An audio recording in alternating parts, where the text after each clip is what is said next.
ডাল ছাড়াই ডাল রান্না করব। কি দেখে কি ডালের মতো মনে হচ্ছে না? গ্রানটা কিন্তু ডালের মতনই, অনেক মজা। কি করব বলেন, জিনিসপত্রের যে দাম, কোনো না কোনো দিক থেকে তো অবশ্যই সেভ করতে হবে।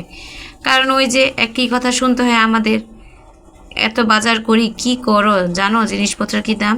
তাই আজকে ডাল ছাড়াই ডাল রান্না করব। সেজন্য ভাতের মাঠটা নিয়ে নিলাম। প্রথম ভাতের মাঠটা নেওয়ার পরে একটু তেলের মধ্যে শুকনো মরিচ দিয়ে দিলাম। শুকনো মরিচটা ভালো করে ভেজে নিয়ে নেব। ভাজা হয়ে গেলে দিয়ে দিব পেঁয়াজ কুচি এবং রসুন কুচি। এখানে যত পরিমাণ দিবেন ততই ভালো লাগে।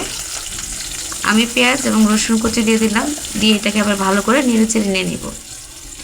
একটু ভাজা ভাজা যখন হয়ে যাবে তখন এর মধ্যে দিয়ে দিব 1 চামচ পাঁচফোড়ন। আমরা অবশ্য ডালের মধ্যে পাঁচফোড়ন খাই, ডালের মধ্যে পাঁচফোড়ন দিলে আমার গ্রানটা খুব ভালো লাগে, সেজন্য আমি খাই। অনেকে অবশ্য জিরা দিয়েও খায়, আমরা ডালের মধ্যে পাঁচফোড়ন দিয়ে খাই, সেজন্য আমি এখানে পাঁচফোড়ন দিয়ে দিলাম।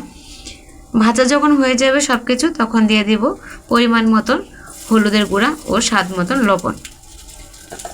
এটা শুধু একটা রঙের জন্য করা আর কি, কালারটা, ডালের যে কালারটা সেটা আসার জন্য। দেওয়া হয়ে গেলে ভালো করে ভেজে নিয়ে মশলাগুলো মিশিয়ে নিয়ে নিব। অনেকটা ডালের ফোড়ন যেভাবে দিই আমরা সেরকম। এখন দিয়ে দেব সেই ভাতের মারটুকু। আমরা এটাকে ভাতের মার বলি, অনেকে ভাতের ফ্যানও বলে থাকে। কে কি বলেন সেটা অবশ্যই কমেন্ট করে জানাবেন।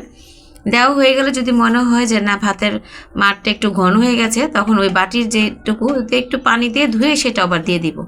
একটু ঘন হয়ে গেলে, ভাতের মারটা ঘন হয়ে গেলে আবারও ঘন হয়ে যাবে বেশি, সেজন্য একটু হালকা করে নিয়ে নিলাম। দিয়ে ভালো করে নেড়ে চেড়ে মিশিয়ে নিয়ে নিব। মেশানো হয়ে গেলে যখন বলক চলে আসবে দিয়ে দিব ধনেপাতা কুচি। ধনেপাতা কুচি ভালো করে বলক আসলে নেড়ে চেড়ে নামিয়ে নিয়ে নিব। বিশ্বাস করেন, এটা না বললে কেউ বিশ্বাস করতে পারবে না এটা কি ডাল কিনা। সেজন্য আমি প্রথম খাবারটা ট্রাই করে দেখলাম যে আসলে এটা স্বাদটা কেমন। প্রথম রান্না করলাম, সেজন্য নিয়ে নিলাম অল্প অল্প করে। আর আগে কখনই রান্না করিনি, শুধু শুনতাম এবং দেখতাম। আজকে ইচ্ছা করে রান্নাটা করলাম যে দেখি এর স্বাদটা কেমন। সাথে নিয়ে নিলাম লেবু। আমার কাছে ডালের সাথে লেবু হলে যেন খাবারটা অমৃত লাগে, তাই একটু লেবু নিয়ে নিলাম। নিয়ে গ্রানটা এত ভালো লাগতেছিল, মনে হইতেছে যে না ডালই খাইতেছি।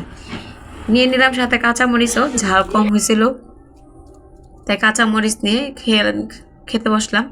কিন্তু বিশ্বাস করেন, এটা বোঝার কোনো উপায় নাই যেটা ডাল না।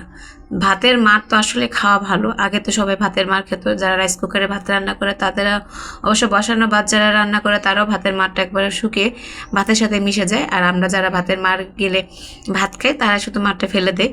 কিন্তু এটা যে এত মজা হবে আমি নিজেই বুঝতে পারিনি। এটা অস্বাভাবিক ভালো লেগেছে, অনেক মজা। বোঝার কোনো উপায় নাই, যদি আমি কাউকে না বলি যে এটা ডাল না তাহলে সে কখনোই বুঝতে পারবে না।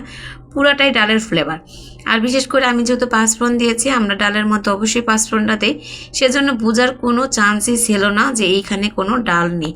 ডাল ব্যবসায়ী ভাইরা আপনারা কিন্তু একটু জেনে নেন, কারণ আমরা কিন্তু ডাল ছাড়া ডাল রান্নার রেসিপিটা জেনে গেছি। তাই সবাই সাবধান থাকবেন, ভালো থাকবেন। আজকে এই পর্যন্ত। আল্লাহ।